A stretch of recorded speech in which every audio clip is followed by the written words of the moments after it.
Oh, did you hear that?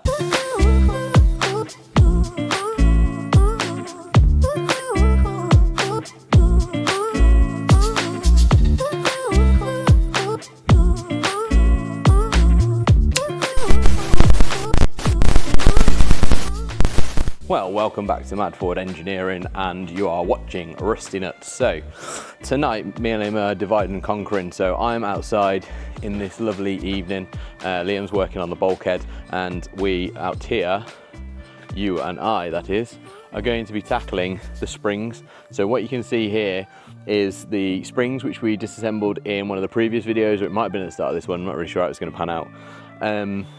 We've disassembled the springs, so we took those apart, stripped out the bushes, they've all gone. The springs have been off to shot blast, so they've been shot blasted now. You can see they're a nice silver with a little bit of pitting on. So plan is that we've masked up these tables, and then what I'm gonna do while Liam's working on the bulkhead is get these sprayed and primed. So we'll prime them. The process is gonna be we prime them, we're then gonna reassemble them, grease them, put them back together, and then we'll put them in for final paint, which will be a nice coat of gloss black, so they'll get finished. And the gloss black then, just take you to show you this chassis that's in here that's been done, which isn't one of our Rusty Nuts projects, but it is a friend of the channel. You can see they will then be looking similar to what we've got over here on this one. And once we're done with the chassis work over there, obviously that's what our chassis is going to look like. So carry on with this. So we'll get these primed up, so we've got to mix up some paint, get some primer done, and then we'll get these blasted, sprayed, give it just a short amount of time to dry off, flip them over, do the other sides, and then we're pretty much done with these and get them ready. So this is a Chromate 3 high build etch primer, as used by the British military. It's mixed thoroughly.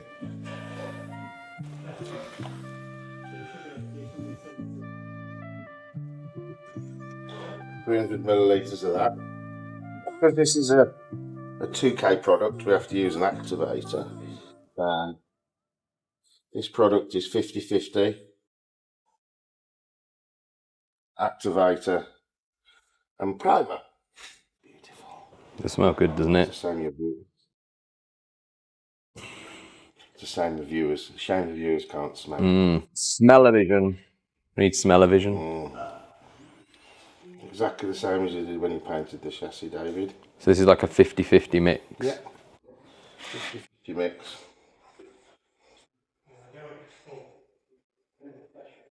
So we want my primer gun.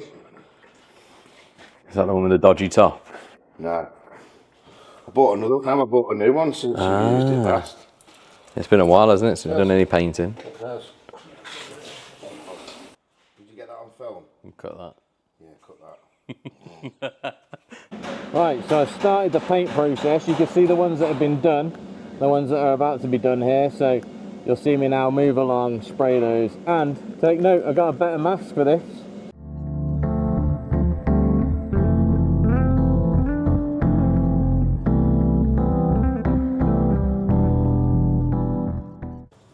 Right, so that's painted, so we'll just wait now for that to dry, flip them over, and then we'll do the other sides.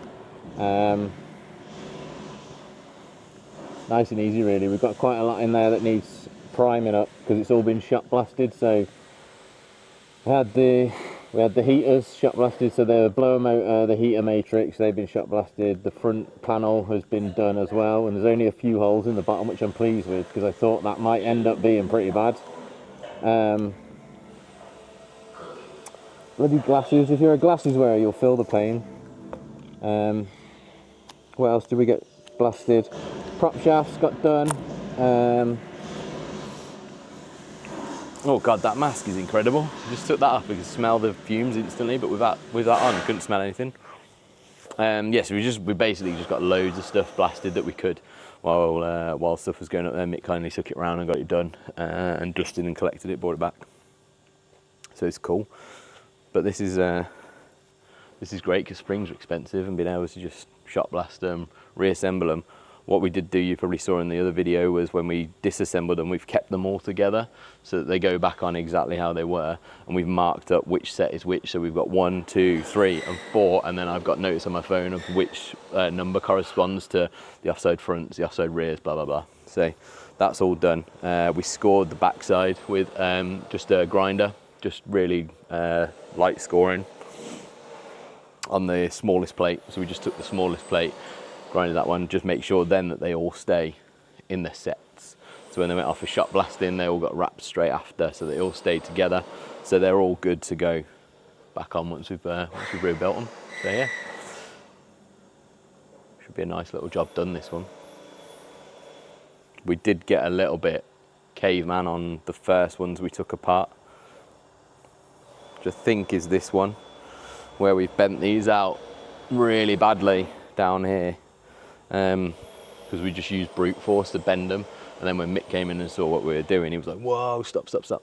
And we used the oxyacetylene to heat it up, get it really, really hot, and then bend it. And it didn't do this sort of kink. I don't know if you can see that on the camera there, but it's really kinked. Whereas the other ones are actually really nice because we just heated up this bottom corner, and then you could just bend it out.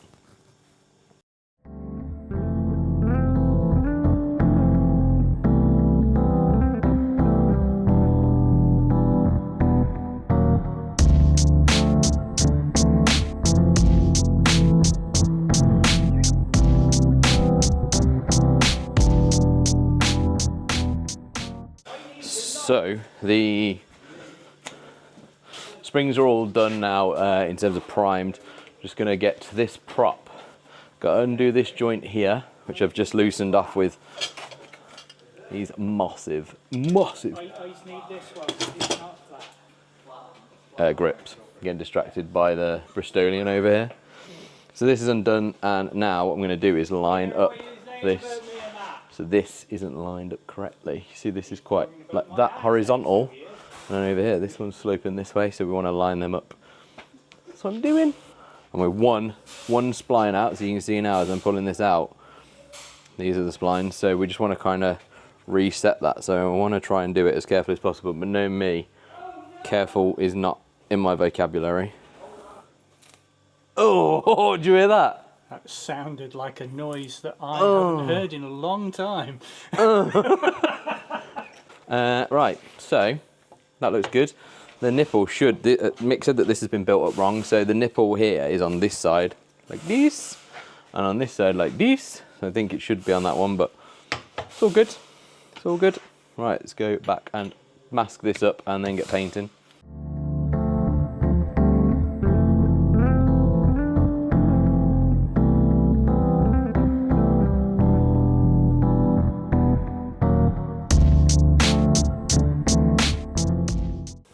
Right, we're going to grab a few more bits from back there, and then we'll get painting, and it'll look awesome. This is cool as well, isn't it? This DJI camera follows you wherever you go, so it looks like I've got a cameraman. Actually, I'm on my own. Okay, so we've got everything strung up here, props, just taped off the sections on there that Mick mentioned about. So it's time to mask up. We've lost the light out here now. We've got a floodlight, but it's probably still going to be a bit tricky to see because we're going from grey to another shade of grey.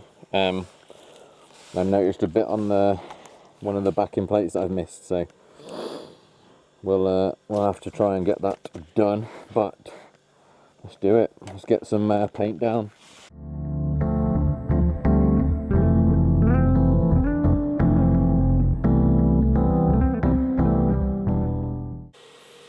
So we got some nice fresh looking back plates now. These are the front panels. They just need flipping to do the back ends as well. We've then got the hanging stuff, so both props have been done. We've got the battery tray. It's for the expansion tank that sits alongside the rad. Just secures the battery in. And then we've got the fan, which is looking good, and then the mounting bracket for the oil bath air filter. Always stumbles on that. Other back plates, and then we've got our springs. So the springs are looking really good actually. yeah, this is, at the moment we're in those kind of jobs where there's a few bits and bobs. And turn to the light. There's a few bits where it's just a lot of cleaning, prepping, getting stuff ready. And then once we've cleared that off, it's really just start hitting it so that we can try and get Bob ready for tanks, trucks and firepower at the end of August, the bank holiday weekend. So if anybody's about for that, you know, come on down. It should be a really good show. I've never been, but I've watched a lot of the videos on YouTube now of the previous shows, and it does look pretty wicked. So I'm gonna flip those over, get those painted, and then call it a night, get this cleared up, tidied up so the area's clear for Mick. This bloody rail weighs a ton, so I need to get one of the lads to come and give me a hand moving it. Yeah, so let's flip this over, get these done, and then we'll pack up. Right, this isn't a sponsored segment or anything like that, but I had a bad experience painting before. I was talking about it earlier with my mask, and I purchased this mask. I've got to say, it's incredible for painting. I know I'm outside, so in a booth you might maybe get a bit more fumes, but when I've been painting this here, I can't smell anything at all, like the fumes or anything. I've got it set up nicely, you know, nice and tight on my head and things like that. And it's got your sort of your overhead crown strap and then around your neck clip on. But basically, cut to the chase, eh, Dave? So this is a 3M 4251 Plus, and it's an FFA 1P2 filter mask. See it there? And if you're doing any spraying, I hugely recommend that, just based off kind of the experience I've had where I was using the P3 filters, which is, you know, absolutely horrific. I thought, I didn't really know, to be honest. In my naivety, I thought I'm wearing a face mask, it'll be fine, but actually the vapor's really quite strong on, and the aerosol vapor. So get yourself a good mask if you're spray painting. Recommend this one. It is a disposable mask, so it will run out eventually and you'll have to get rid of it. But I've just, like I say, I've just done this spraying and I know I'm outside, but I couldn't smell it. As soon as I took the mask off, it was really strong odor, a really strong smell of the fumes from the paint. So if you are gonna do some painting indoors, outdoors, whatever it is, it's a good mask. I got this one from Screwfix. Like I say, if I can find the link for it, I'll drop it down below in the description, but you've kind of got the details anyway. I'm pretty sure you'll get them off Amazon or anywhere that you need to. Yeah, I think we're good. So I know it's probably a bit of a boring one for you guys just watching paint dry, literally, but it's jobs that have got to be done, and we just want to document everything that's happening with Bob. So really appreciate everyone that's subscribed to the channel lately, and all the guys that have subscribed in the past that are continuing to watch and subscribe. There's some links down below for merchandise if you're interested. Obviously, Mad Ford Engineering, Mick is letting us use his workshop, which is incredible. If you wouldn't mind going over to his Twitch channel and supporting him, that would be absolutely amazing. It's just, if any way we can help him, you know, we want to do that. And if you want to buy any of his merch, he's got Land Rover merchandise, he's got Ford merchandise, his two sort of main avenues. And we've obviously got our merch channel as well. If you want any DJI stuff, links down below. And that's about it. Thank you guys very much for watching, and you'll definitely be catching us in another Bob video because we've got lots to do. But yeah, take care and we'll catch you in the next one.